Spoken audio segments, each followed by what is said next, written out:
Good evening, ladies and gentlemen. Thank you so much for giving this opportunity. All our esteemed panelists over here will be very happy to share their thoughts and ideas with this August gathering tonight. The subject that has been given to us, and unfortunately the time is very limited, I understand. While Shriyal said that 45 minutes, but I think I may have to wrap it up faster because I'm sure the audience is also hungry, and that's what people are talking about. Then let's be happy that they're hungry, so let's quickly wrap it up. So let me see how quickly can I help all of you to wrap it up faster. The subject today is that of redevelopment of Mumbai. Like any other old city, like in Mumbai, at least in India, we must have come across many of these cities which have a history, legacy of more than a century.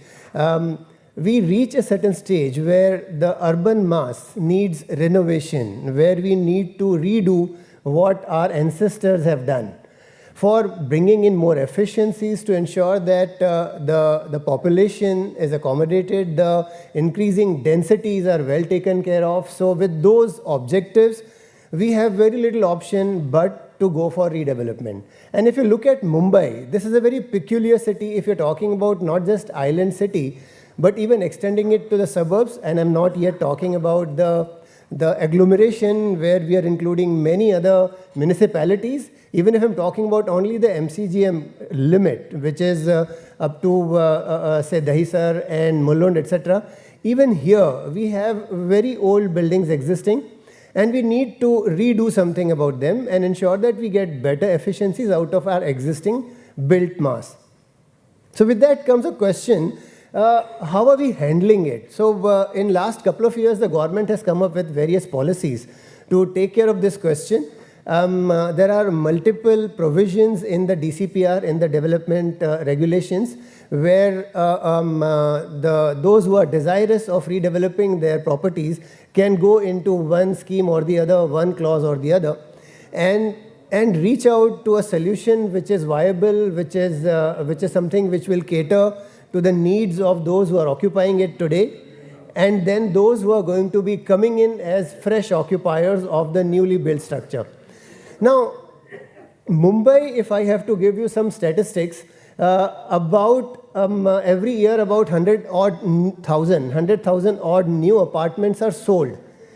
Against that, I'm sure equal or more number of apartments are launched every year.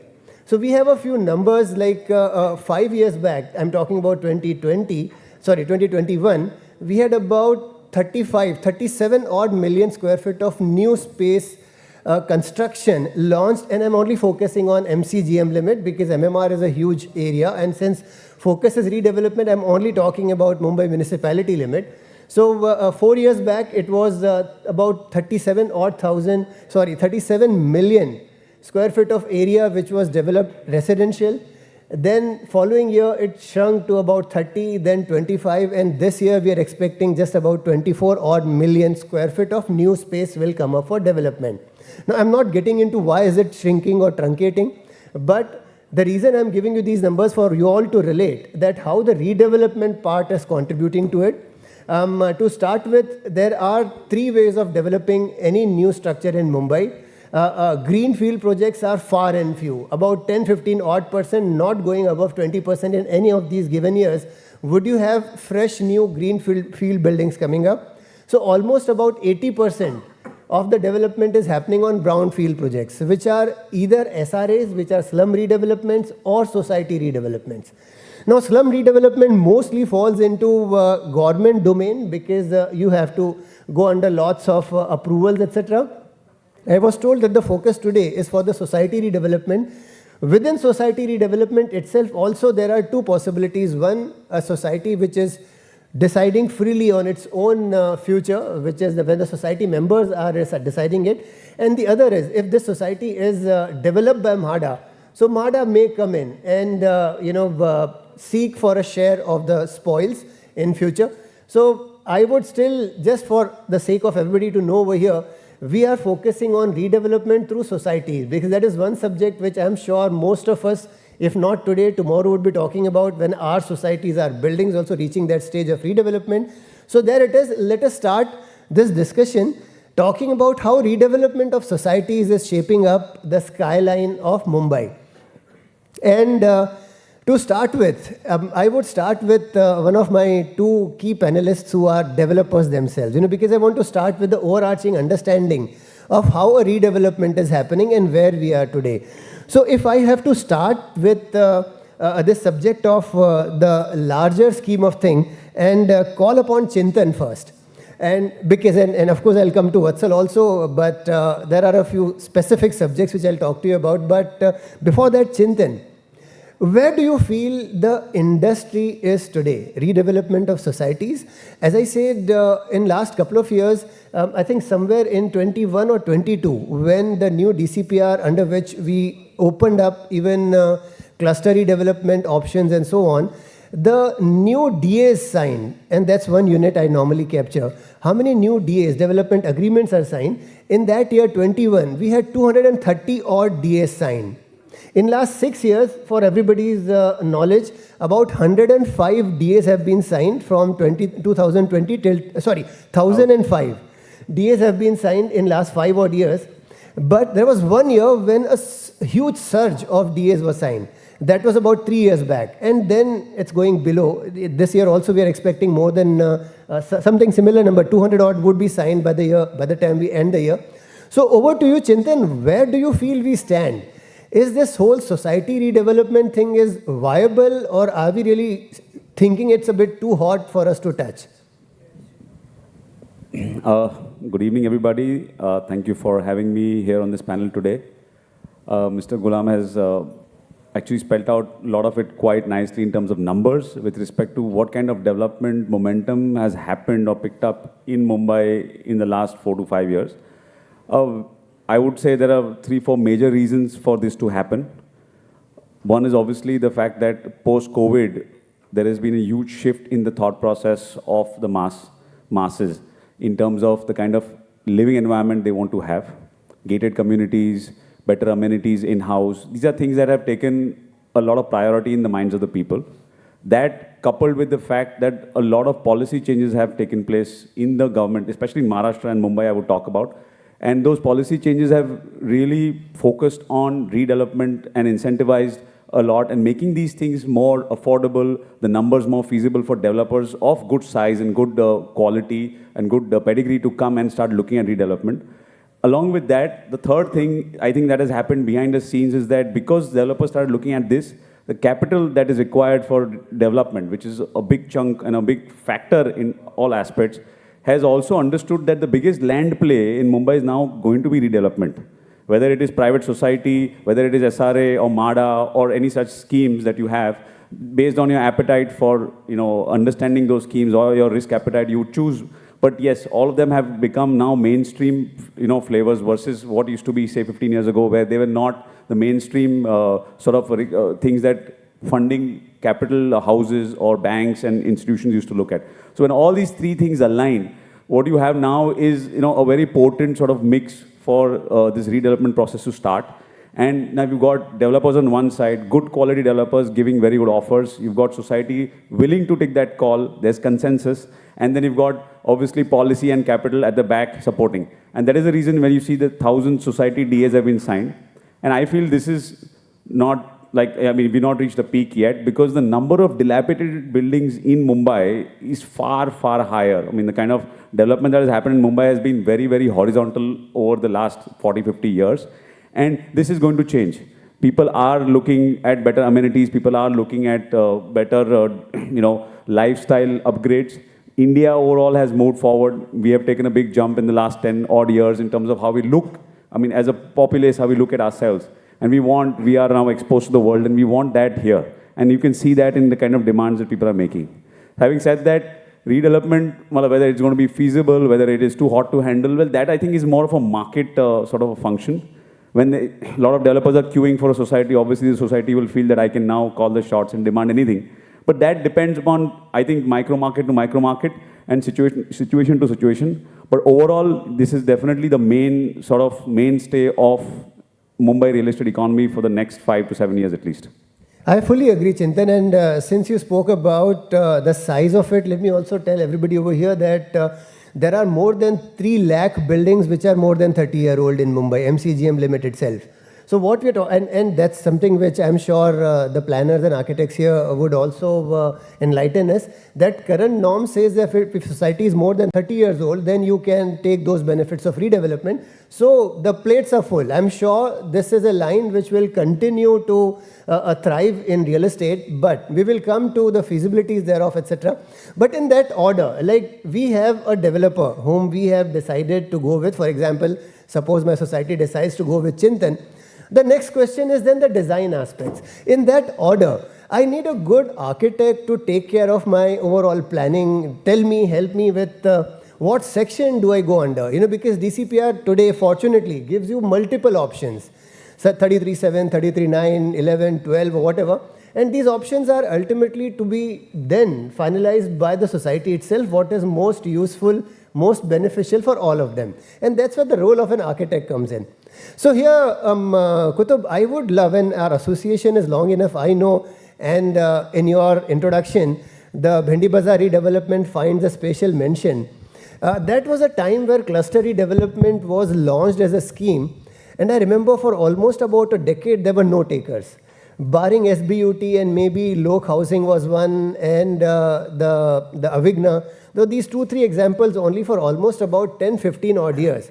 And suddenly, in last 2 years, almost about 25 to 30% of these DAs, I'm talking about 1,000 number, are going under cluster redevelopment. So what has changed? Your perspective, not just this, but then from design aspects, how this whole scheme of things have changed for Mumbai, from what it used to about 15 odd years back when you started SBUT, and today where you are, I'm sure, doing tens of these developments. Over to you, Kutub.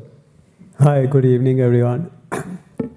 It's a pleasure to be on this platform, and thank you. I think we started SBUT way back in 2008, and around 2009-10, the cluster redevelopment policy came in. So just when we had started on the concept working, we had the benefit of working on the cluster redevelopment, that is 33.9.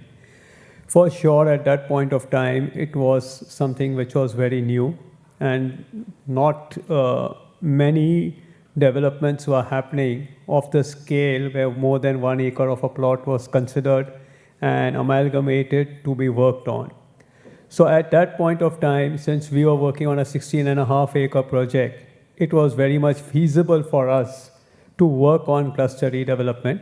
One, it gave us a lot of opportunity to do an urban design which was right in the heart of the city, which was never done before. There was no precedent prior to that. There was a talk of redeveloping the C ward, which had not taken off, and that was not a very great example which was set at that point of time. And for sure, when Chintan will tell you, Vatsal will tell you that when you're doing redevelopment and when you have to deal with 100 tenants, what it is, if you have to deal with 250 tenants, what it is. Dealing with 3,500 tenants was a case study by itself. Yet another 1,250 commercial establishments. So it was one of its kind, and it was one which set the precedent that cluster redevelopment is possible. Prior to that, it was quite a question mark that can someone take such a big project and get it off the ground.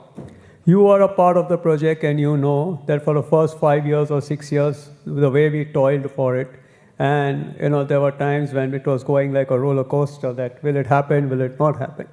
But finally, once it took off in 2014-15, it gave a lot of confidence, because for sure cluster redevelopment gave you at that point of time a lot of incentive FSI, which was very lucrative, but it also called for a lot of hard work, not only at the planning level, but at the overall level of how to create that and see to make it fruitful and create an example that it is advantageous to do it.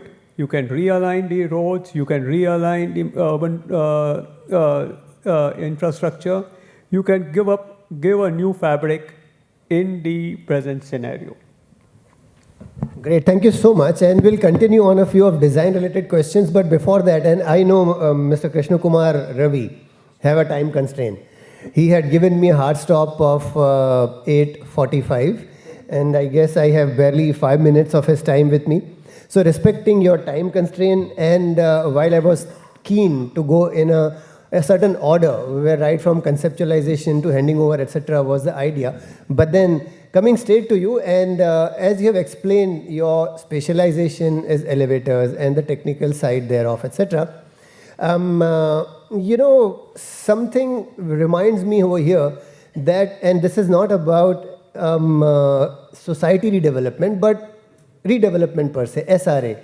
There is a case of a certain huge development where airport slums were to be relocated in an area close to airport, and because you're Chennai, I respect that you may not know Mumbai much, but a certain developer was assigned a task to deliver some 72,000 odd units to vacate the occupied land area of airport. And they built somewhere close to the airport in a place called Kurla, they built some 24,000 apartments and handed over. Those apartments are right now, for last about 10, 12 odd years at least, are actually lying like ghost houses and never given to anybody. And one big concern is there the mobility. The elevators were so pathetic, and actually one of the reasons the people refused to move in was this, that they are not comfortable getting into a building like that.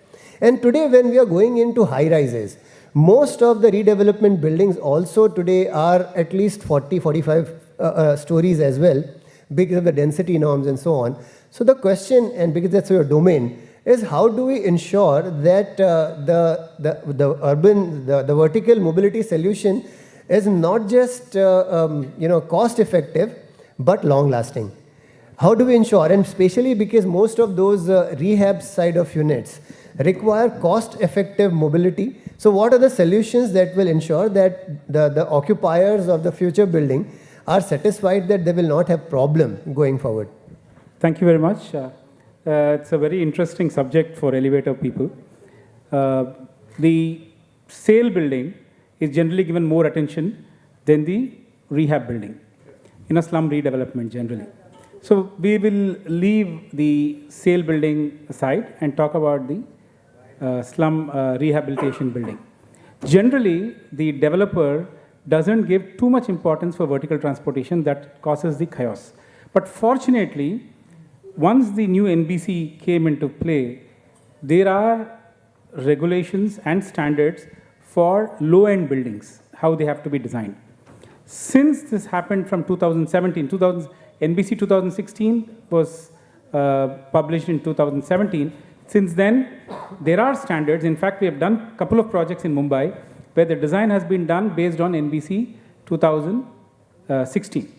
So when you do a design for vertical transportation based on these standards, I think most of the issues are resolved because you have a scientific approach to the high density that dwells in those buildings compared to what was happening prior to 2016, because they were mostly done on thumb rule basis.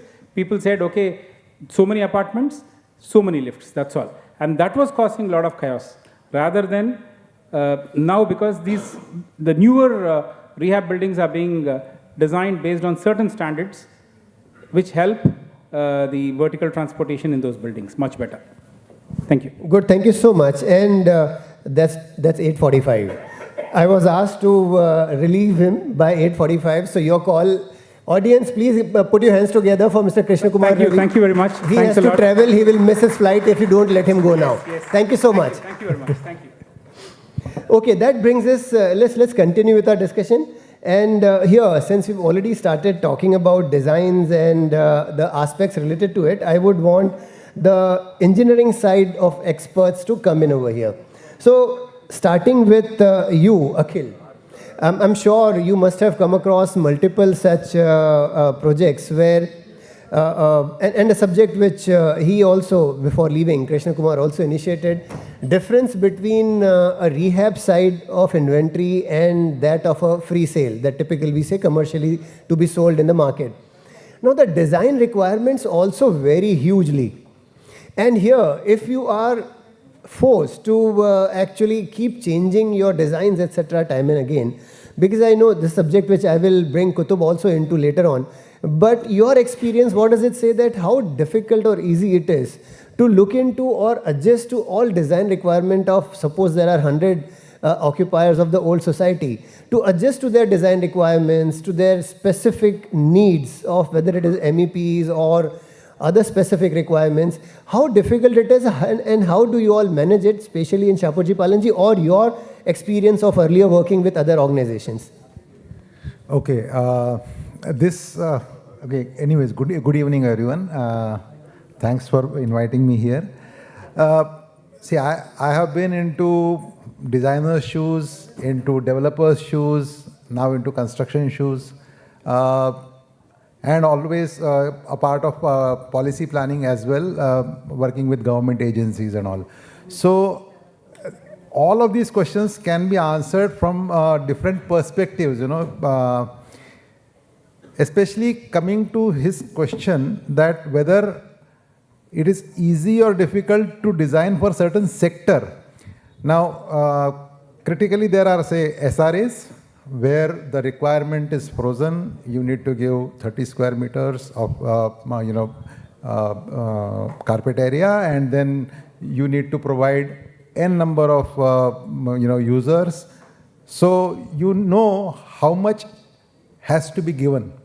That makes things a bit easier for designing, but construction-wise it becomes a challenge, because what happens is that all those units need to be accommodated within that same premise where the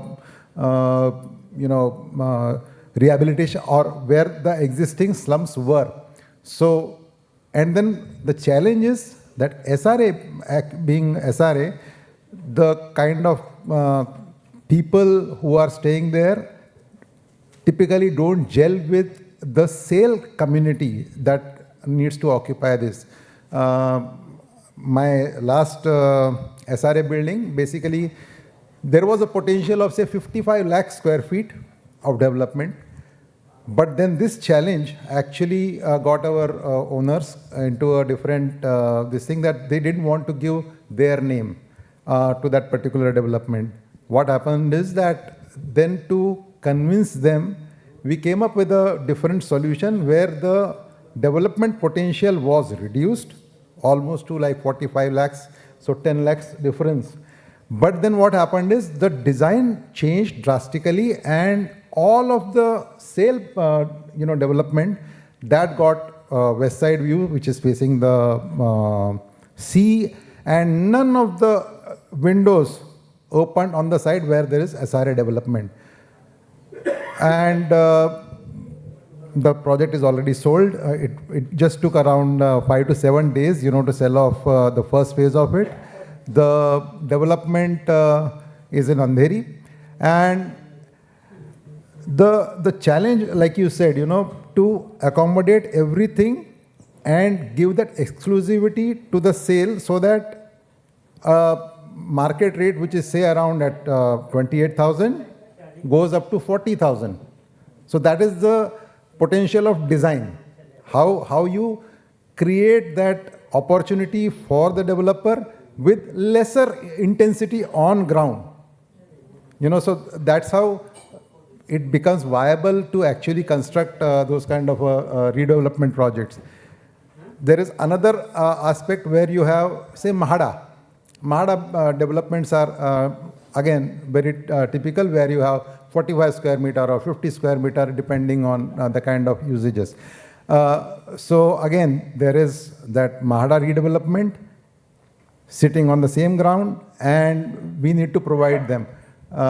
Obviously, there are lots of things that are happening on the newspapers these days about the design and all. What happens is that there is a comparison between the owners. इस वाले को इतना मिला है, मेरे को इतना मिल रहा है, so those kind of comparisons happen.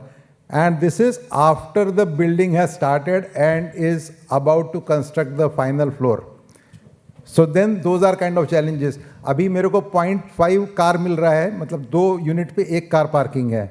We want 1 car park per unit. Now how do we accommodate that? So these are different kind of challenges that do happen, and which actually sometimes puts a brake on is it really going to happen? So this is the challenge that we are facing. Sure. Thank you so much. Thank you so much. And with that, I'll come to you, Vatsal. But before that, since we're going deeper into it, I'll once again, in a few minutes, we'll come back to the macro perspective. But since we are on the detailings and micros, so Harun bhai, aap par agar, if I come to you, and I know Rustam ji, Baman is doing lots of high-end luxury apartments, etc. And my focus, since it's about redevelopment only, I don't want to go into SRAs and problems thereof.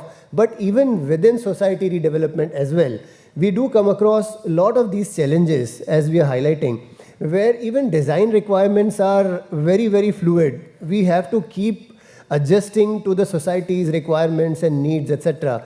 And as we are talking about, these needs can also keep changing. And I understand that your specialization is MEP.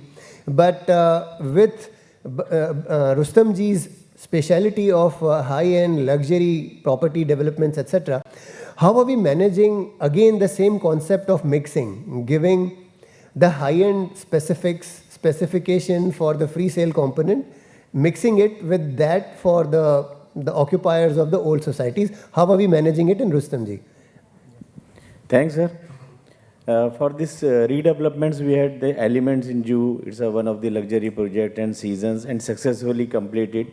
And the challenges earlier we were having to accommodate the members and the sales together. But from the engineering point of view, from the MEP perspective, the members wing or sales wing, the backbone and the infrastructure is same that we have to provide. But the requirements comes from the societies during the DAs from the member. It's like a seesaw. Sometimes they ask different provisions and different requirements come through them. But the major challenge we are facing for the redevelopment is the parking. Because earlier the societies are having 5-10 stories and maybe 100 or 150 numbers. Then that number goes exponentially high. And to accommodate those parkings, we have to rely on the mechanical car park.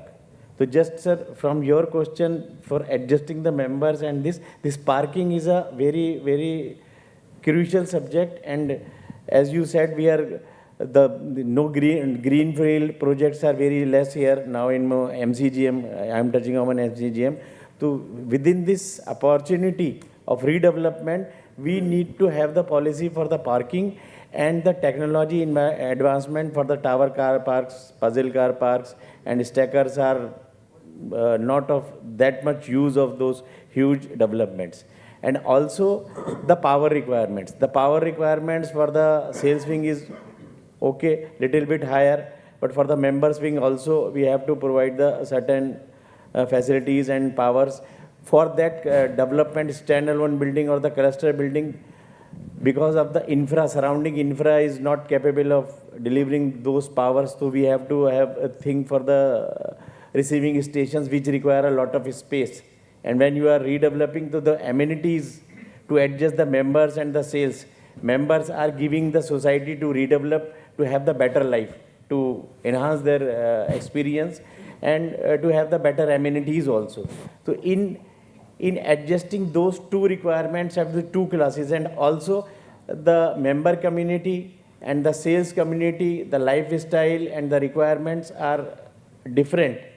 And in the same vicinity, you have to create an ecosystem which serves the both. And also the members who has given you the opportunity to redevelop that space. You can't ignore them and you can't treat them as a different class at all.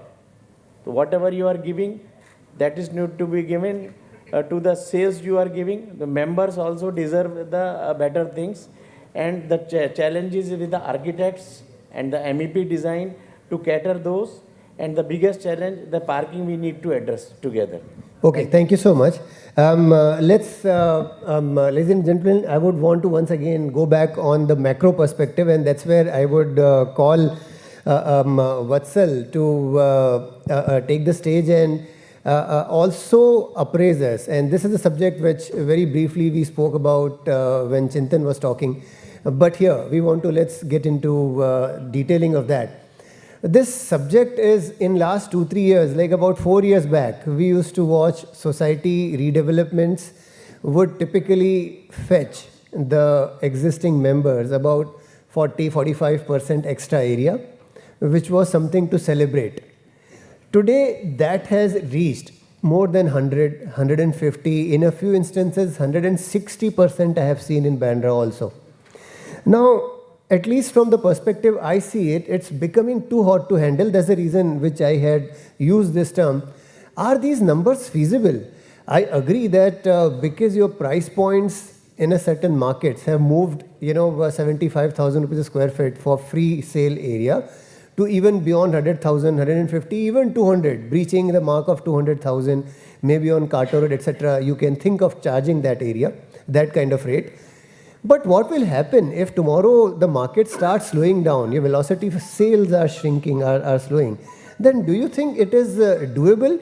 And of course, with a brand that you carry with you, MICL, and its reputation, etc., and of course your global exposure, you need to protect your brand as well. So have you all already started planning? Either you feel it's too hot, so you would want to sit back, or you would want to engage in discussions with the societies and make them realize that the best strategy is this, and not to just, squeeze the last drop out of whatever option they have. So, yeah. Good evening, everyone. So you made a good point about, being the amount of growth that we've had in this city, especially over the last few years, has been so tremendous, especially when you look at areas in the western suburbs, in Bandra in particular, where rates have exceeded far past what people could have imagined in just a few short years ago. And we're also seeing so much new supply coming in, not just on the redevelopment side, but also, like more, large-scale planned projects like the Bandra Bay, for example. There is going to be so much more supply coming in over the next few years that it's a very fair question to wonder, like, okay, what's next? Is this going to last, or are we going to see a downturn going forward? As a company in general, we don't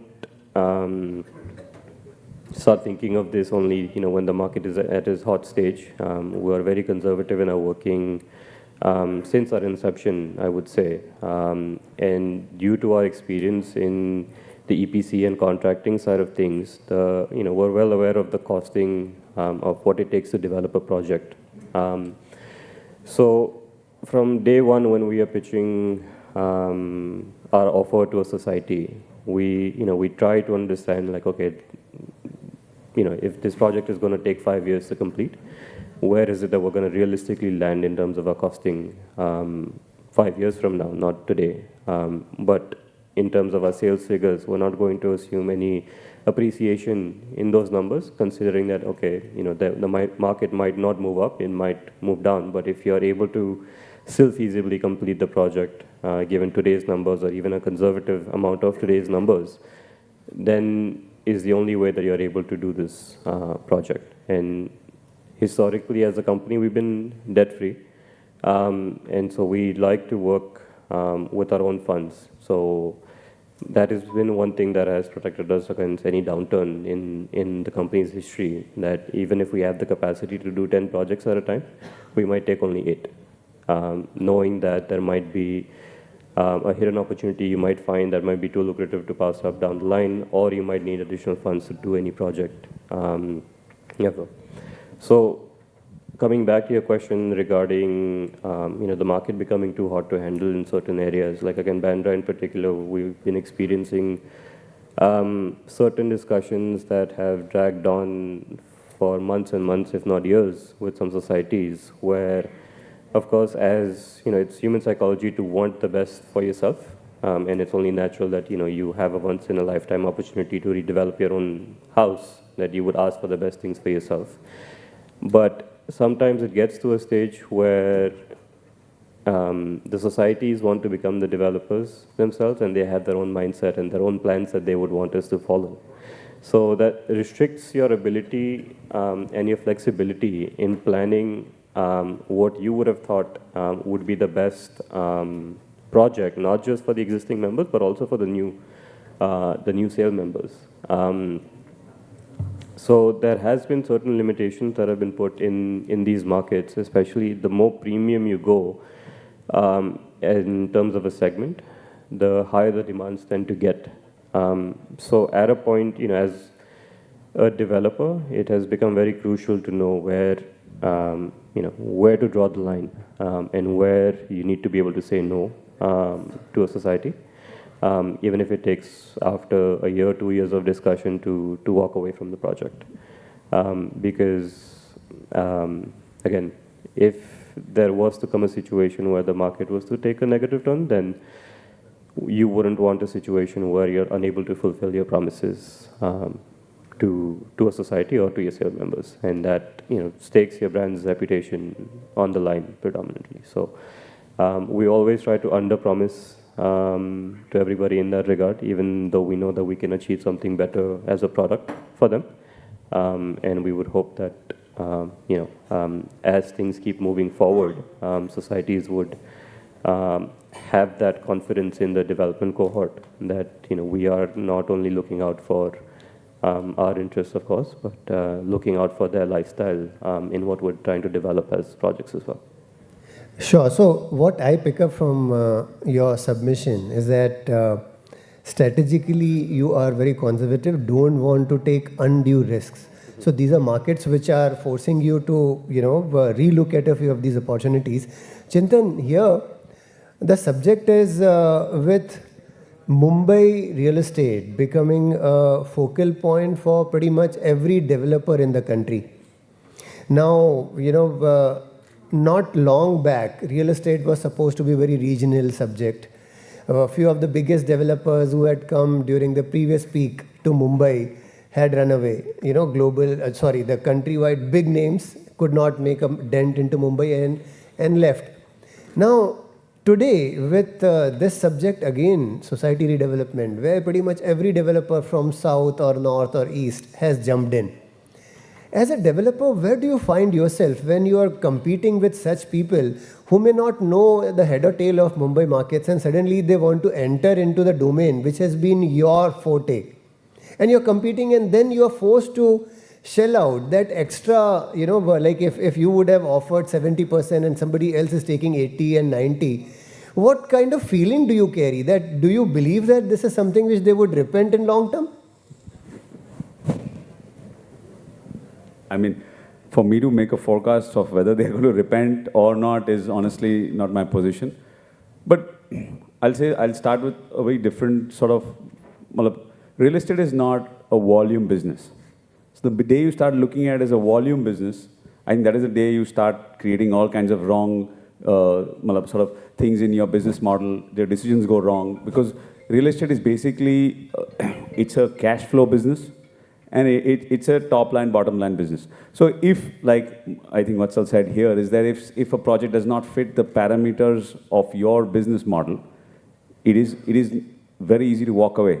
Because being emotionally invested, this is not a business. I mean, we are doing business and we're not emotionally invested in any particular society or product, even though you might have given a lot of time and effort towards acquiring that development. So whether more developers come to the city, I don't think that is the biggest challenge. I think the biggest challenge is that real estate and everybody connected to this industry has a very short-term memory. Whether it is the developer, whether it is the policymakers, whether it is the customer itself, the investors, everybody, they tend to either forget or ignore the lessons of the past. And that is where I think the problems occur. That is where people go overboard in trying to acquire projects and stuff. And that is where people who do not have a disciplined long-term plan of what they want to do, what their brand is, what their strength is, if they do not know that, that is where they will falter. And otherwise, I think more the merrier. In fact, for us as a developer in a market which is becoming more and more of a performers market, we really appreciate this, because then, I have been talking about quality for 20 years. But today, now the whole market is talking about quality, and now my quality stands out. So for me, it is much easier. The same way how once RERA came in, say 10 years back, we were very, very happy, because for the first time we got a certification, an official certification saying that you're a good quality pedigree developer. Before that, you had to tom-tom that yourself. So definitely, it's everybody's personal or own viewpoint with respect to where they should draw the line, and what kind of business model suits their needs. So I cannot make a comment about the last part. I get that. Very, very awkward question I had put to you to answer. Now, trying to culminate, I was actually, somebody is showing me time is running out, and I'm sure people are hungry. We have to respect that as well. So trying to close this discussion, last one or two questions I'll have for Kutub. We earlier spoke about the focus of our previous discussion or previous question to you was more on cluster. Now talking about the challenge of any kind of redevelopment. You know, the worst part of this, I'm sure all those who are involved in this would agree, that in society redevelopment, you literally burn the midnight oil and over the weekends. You know, because those members are not available during the day, over the weekdays, etc. So you have to actually sit with them, and then it is endless hours. So Kutub, how much of your personal life has gone for a toss managing these society redevelopments? I have a presentation tomorrow on Sunday at 8 p.m. Can it get better or can it get worse than that, you know? I don't know what am I supposed to go back and tell my kids at home. My son has come back from abroad, my daughter is back, and I am to tell them that I'm not there on Sunday evening at 8 p.m., you know, at home. So that is where we stand. But this is reality. You know, in 1998, 99, I was working with Chintan's father. We used to sit across. He was the client and I was the architect. And we used to sit in his office and draw, and we would finalize the plan. About 10, 12 years back, Vatsal's father used to come, his brother used to come to my office and we used to draw. There was one client and one architect, and with him were a couple of other people from the office. Today, all of us are in the same boat. We are together and we have 90, 100 clients in front of us. Each one says, I want this, the other says, I want this, and the third guy is saying, I want this. They look at me and say, what are we to do? Is it possible? Because we don't know. While I am pitching, they are pitching. So today, times have changed. Clientele has changed. The society has become the client, and we are all professionals trying to pitch for a project out here. So whether it is Sunday at 8 p.m. or it is at Sunday at 2 p.m., you know, you're going to lose your sleep, but you'll have to go and stand in the queue and answer that 90, 100, 200, 300 people who are going to be there sitting across you. As you said rightly, Mumbai is at a stake where maximum is going to be redevelopment. But amongst all this, there is an opportunity, especially when I say for slum redevelopment. We need to be sensitive. We can't be just doing slum redevelopment and getting them from a horizontal slum to a vertical slum. This is not redevelopment. We have to think it as upliftment of people, upliftment of lifestyle. This is an opportunity. If we miss today, we will not be able to change people and change the lifestyle of people. When you make transits, we did it. You are a part of it. We did it in SBOT. We made the transit. We changed the name of the project from Saifi Burani Redevelopment Project to Saifi Burani Upliftment Project. We said the transit is not a transit, but the transit is a transition. We made them a transit with elevators inside. We made the transit with toilets inside. We made the transit with STPs inside. We made the transit with lifts inside. And we made people in those 2 or 3 years change the way they looked at life from where they were staying and from where they were going to go to. If we all take this opportunity, because as you said before this conference started and this meeting started, that maximum redevelopment is slum redevelopment. So I know it's a rosy statement to give. I know they will not agree with me. I know he will not agree with me. But this is an eye-opener. And this is where the reality is. Taking them from a 150 square feet slum and putting them in a 300 square feet house with no windows facing towards the outside. Is this our future? Is this what we are talking of? Is this the redevelopment that we are going to talk about this city? And is this what your children are going to see, what we have done in this generation, and leave it for them? It's just a thought to think about. Thank you. Thank you. Well, you have obviously set very lofty targets for all of us to ponder over. And with that, if I have to bring this session to a culmination, but Vatsal, I have to draw your focus or seek from you. Most of us sitting over here are old war horses. You are bringing in a fresh perspective and global perspective at that. You have offices, and you said Miami and stuff that you have been involved in. So A, fresh perspective, and B, on top of that, a global fresh perspective. So here you have seen what's happening in India, in Mumbai, redevelopment, etc. Not going at length, and since he has actually set the target very high, you can also be absolutely in a free-flowing mode and take your aspiration. Where would you want to see this whole development, redevelopment business and your organization to help contribute to this with your global expertise and your fresh perspective? What's it?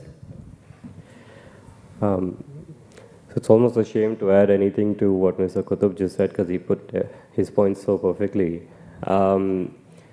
All I'll say is, again, I've experienced the other side of the world and how development happens over there. Fortunately or unfortunately on that side, there is ample amount of land available, so the redevelopment aspect doesn't come into play where we work in Miami.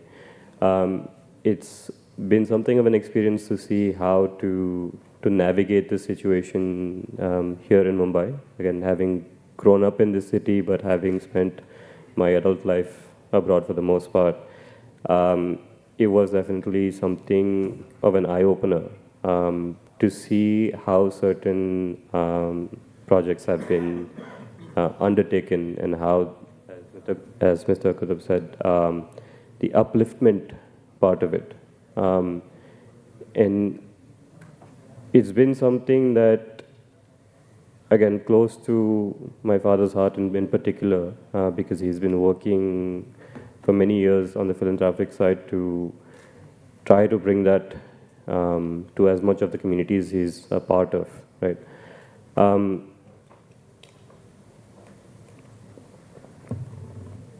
We would always like to do our best in whatever redevelopment we're doing, again, whether it be a slum redevelopment or a society redevelopment, to deliver to them the quality that you yourself would want to live in, plan the house in a way that you yourself would be comfortable putting your family in there, and especially not to create the feeling in anybody's mind that, okay, we've been cast aside, we've been put into something that wasn't worth going through the headache of redevelopment for, being displaced from our community and being put into a new one. So it's very important to maintain that upliftment, making sure, again, that these people, a part of every one of these communities, will feel that, again, we haven't been displaced. We have been, brought to a new, brighter future. Thank you so much. And that's where, Mahesh ji is also here in audience. So we, as I said, we are that generation which is passing the mantle to youngsters like Vatsal and Chintan. So I think we should be happy that the next generation is going to do a great work, will carry the torch ahead. So the industry is in safe hands. So at least to me, a lot of learnings from this group over here. And Cheryl, do we have time for question answer or straight away dinner? Okay, so here it is for audience. I do see a hand raised there. the organizers want audience also to ask questions. Please remember, the more difficult question you ask, the farther you will be from your dinner. So keep it simple so that the answers won't take long time. Good evening. Please all. introduce yourself and come to your question. Yes, I am Nadeem Ansari from RR Parkon. Adding to Harun sir's point, like providing an optimal car parking is one of the biggest challenge, especially in tier 1 cities like Mumbai. But I would like to say scenario is going to get more worsen because as on date, only 3.1% of Indian populations are using private cars. Till date, only 5 crores private vehicles are registered in India. Ansari Sahab, I'm so sorry. Can we come to the question? Yeah, please. just see, we spoke about future building. We should also look after how we can give the comfortable parking to the end users. Just a point, still now we are facing like many developers are promoting sedan cars for their projects. Just want to highlight like sedan market has came down from 15% to 8% in last 4 years. So I would request we should consider more and more of SUVs because SUV market as on date is 50+%, followed with tall boy and hatchback cars. And plus the EV Ansari market. Sahab, I still don't see a question. I request you, please. All of us will be farther away from our dinner. Please ask a question to any of the panelists. The question is that only like we should look after promoting the SUV car parkings. Just I wanted to bring this point to Thank you so much, Ansari Sahab. Do we have any other question? Because I didn't find any question there, so I would rather say, there was a suggestion. Suggestion taken. Thank you so much. Do we have any more question? Nahi, khatam. Question khatam. So thank you so much. And can I? Does a very good job. Thank you so much. Love the audience and that you didn't ask any question. I'm very happy with this audience. Thank you so much and thank you so much for all the panels also. Thank you.